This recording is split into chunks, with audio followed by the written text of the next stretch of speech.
Okay, so this is my first time doing a video like this, and the reason why I'm doing this is because I'm a do-it-yourself, like most of you out there who like to get things done yourself to save some money.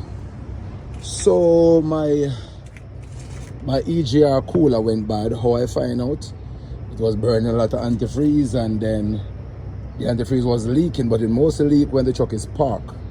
So I pulled it down and I thought it was the oil cooler, but it turned out that it was leaking from that side of the connection of the EGR cooler. That's where the antifreeze was coming through. So obvious that the core inside went bad, and that's why that was happening. So I said I'm gonna do it myself. I went online, tried to find video to show me how to get it in, because I know this thing is very hard to get under that to get underneath that what you call turbo. Anyway, I actually had to take off the turbo because I started to pull out the turbo, because when I watch every video and I realize that all the videos that I'm watching, I'm following what they're saying, but I don't see no possible way. They say pull this, I pull this, I pull practically everything, and the guy did say to pull out that switch. Are you gonna break it? I did get it out and didn't break the switch. But after I was here fumbling around doing something, and then I break the switch. So I actually take it out without breaking that switch. That sensor right there. So I actually break that sensor. But it's not while I was taking it out. It's while I was here, trying to do some other stuff. I break that. But yes, they say you can get this thing in without taking out the turbo. Well, I'm gonna honestly tell you, yes, you can do it, but the way they tell you, that way don't work. I try every possible way how they tell me, and it don't work. There's no way you can get this turbo out the way they tell you. But guess what? I figured out a way, and it's after I start pulling up the because when I try everything and it wouldn't work, I started to pull up the turbo, but then a bolt at the back right at the start get round up on me, so I realized I get 3 bolts out and the other bolts start messing up. So it was becoming a difficult, for me to get it off. Anyway, by then I figured out another way. And what I did, and as I said, that's after I almost pull off the turbo already, but one of the bolts round up, so I didn't want to continue pulling it. So I resort to something else. And what I figured out, I don't know if anyone done this before, but this is how I get it out. And I'm about to get it in now to show you how I get it in. Because the turbo is still in. And a matter of fact, maybe I should put it in first and then show you how I get it in. But I don't even have a holder for my camera to put it at a place where you could see it. Let me put it right here. Let me see if there's enough room yet to get it in. I'm going to tell you exactly what I do to get it in. Not what they tell you. That stuff don't work. That stuff surely don't work. But I'm gonna show you how to get it in, because I figured it out. But as I said, you might need a little bit more room. But see, this right here is a problem to pass right there. So I got a way that it's done, but I'm gonna have to go do something. A matter of fact, I'm gonna just tell you how I get it done. What I do, there is 4 bolts underneath the right underneath here. There's 4 bolts that hold the engine mount, that hold the front engine mount to the cross member. So I decided to loose those 4 bolts, and then I use a jack and jack up the engine. So this is how I do it and make more space. So I loose these 4 bolts right here, right there. I loose those 4 bolts. So by loosing those, now I have space to put something under the engine. You can put it anyway.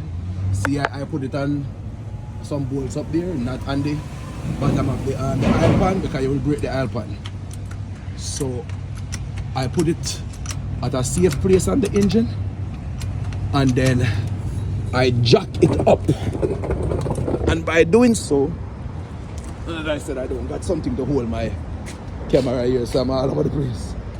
So see, I jack it up, and by doing so, let me see if I can put my camera here. Hopefully you can see what I'm doing, but I think you probably pretty much get the picture. So I jack it up till I get enough space right here. Okay, I think I still need a little bit more space. Oh, see, it's going right on there. See that? That is how you get it underneath here. See? Turbo is still on. See, I'm actually putting it on.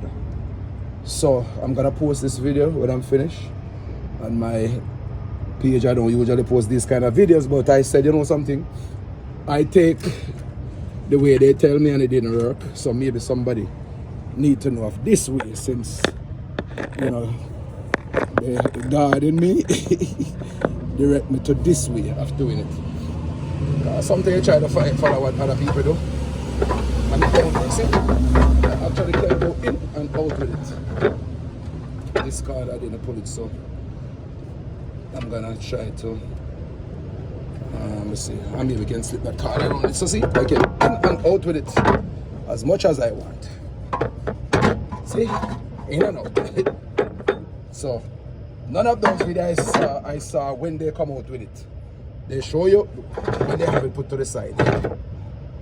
Because I never see one video when they actually show you it going in and out. But I am actually showing you how I get it in and out.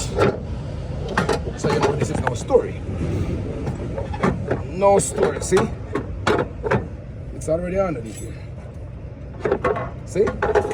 I could take it out and then again and show you. That's how I do it. Alright?